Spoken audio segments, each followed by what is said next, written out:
નમસ્કાર, હું દીપલ. આપ જોઈ રહ્યા છો ગાંધીનગરની સૌપ્રથમ web news channel live Gandhinagar. તો આવો નિહાળીએ આજનું જીવતું ધબકતું ગાંધીનગર લાઈવ ગાંધીનગરની નજરે. બ્રહ્માકુમારી મુખ્યાલય ખાતે ગૃહમંત્રી શ્રી અમિત શાહની મુલાકાત.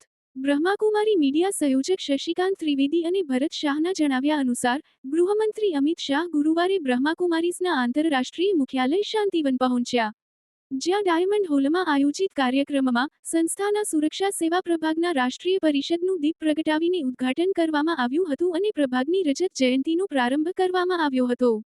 સંસ્થાના વાર્ષિક થીમ વિશ્વ એકતા અને વિશ્વાસ માટે ધ્યાનનું રાષ્ટ્રીય ઉદ્ઘાટન કરવામાં આવ્યું. આ કાર્યક્રમમાં ગૃહમંત્રી અમિત શાહે કહ્યું કે સશસ્ત્ર દળોના સુરક્ષા કર્મચારીઓની મહેનત અને બલિદાનને કારણે આજે આપણે સુરક્ષિત છીએ. -46 ડિગ્રી તાપમાનથી લઈને +46 ડિગ્રી તાપમાન સુધી તેઓ રાજસ્થાનના રણમાં પોતાના જીવનના સુવર્ણ વર્ષો આપીને આપણી સરહદોનું રક્ષણ કરે છે. તો જ આપણે સલામત આંતરિક સુરક્ષાની વાત કરીએ તો સેના અને સીઆરપીએફ સિવાય બધા રાજ્યોની પોલીસ પણ કાયદો અને વ્યવસ્થા જાળવી રાખીને દરેક નબળા વ્યક્તિનું રક્ષણ કરવાનું કામ કરે છે. પરંતુ આ કામ એક પ્રકારનું તણાવભર્યું છે, જે ઘણો તણાવ પેદા કરે છે.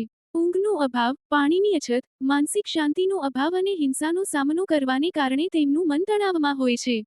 આવી સ્થિતિમાં બ્રહ્માકુમારીઓ માટે આપણા સુરક્ષા કર્મચારીઓને બહાર લાવવા અને તેમના મન, આત્મા અને શરીરમાં શાંતિનો માર્ગ મોકળો કરવાનો પ્રયાસ કરવો એ એક મહાન કાર્ય છે. આ માટે હું બ્રહ્માકુમારીનો આભાર માનું છું.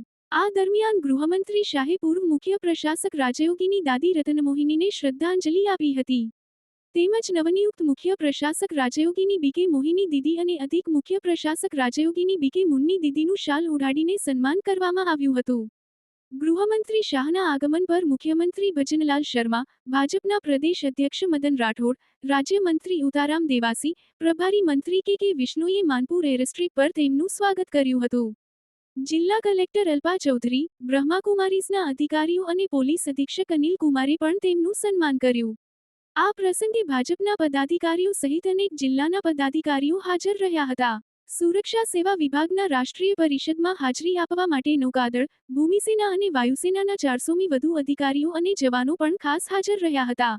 આ બધા અધિકારીઓ અને સૈનિકો 4 દિવસ સુધી આધ્યાત્મિકતા અને રાજયોગ ધ્યાનની ગૂંચવણો શીખશે. અધિક મહામંત્રી બીકે ડોક્ટર મૃત્યુંજયભાઈએ તેમજ દિલ્હીના સુરક્ષા સેવા વિભાગના ઉપપ્રમુખ બીકે શુક્લા દીદીએ પ્રસંગોચિત ઉદ્બોધન કર્યું હતું. ગાંધીનગરના દર્શનાબેન જોશીએ માસ્ટર શેફ 2025 પ્રતિયોગિતામાં મેડલ મેળવ્યો. વિયેતનામમાં આયોજિત રોયલ આઈસિંગ કુકીઝમાં બ્રોન્ઝ મેડલ મેળવ્યો. ગાંધીનગરના દર્શનાબેન જોશીએ તારીખ 16 એપ્રિલ 2025ના રોજ વિયેતનામ ખાતે યોજાયેલ માસ્ટર શેફ 2025 ફૂડ પ્રતિયોગિતામાં રોયલ આઈસિંગ કુકીઝમાં બ્રોન્ઝ મેડલ મેળવી શહેર અને દેશનું નામ રોશન કર્યું છે. આ પ્રતિયોગિતામાં 15 જેટલા દેશોએ ભાગ લીધો હતો. ઉલ્લેખનીય છે કે દર્શનાબેન જોશીએ થોડા સમય પહેલા ગાંધીનગરમાં આયોજિત ખાદ્ય ખોરાક 2025માં કેક મેકિંગમાં વર્લ્ડ રેકોર્ડ કરેલ છે. તેમજ કુકીઝ મેકિંગમાં ગોલ્ડ મેડલ મેળવેલ છે. દર્શનાબેન ગાંધીનગરના જાણીતા વર્લ્ડ રેકોર્ડ પ્રાપ્ત માસ્ટર શેફ કનિનિકા મહેતા પાસેથી માર્ગદર્શન લઈ રહ્યા છે. વિદેશમાં શહેર અને દેશનું નામ રોશન કરનાર દર્શનાબેન જોશીને શહેરની વિવિધ સંસ્થાઓ દ્વારા અભિનંદન આપવામાં આવી રહ્યા છે. તો દર્શક મિત્રો, આપે અનુભવ્યો ગાંધીનગરનો ધબકાર.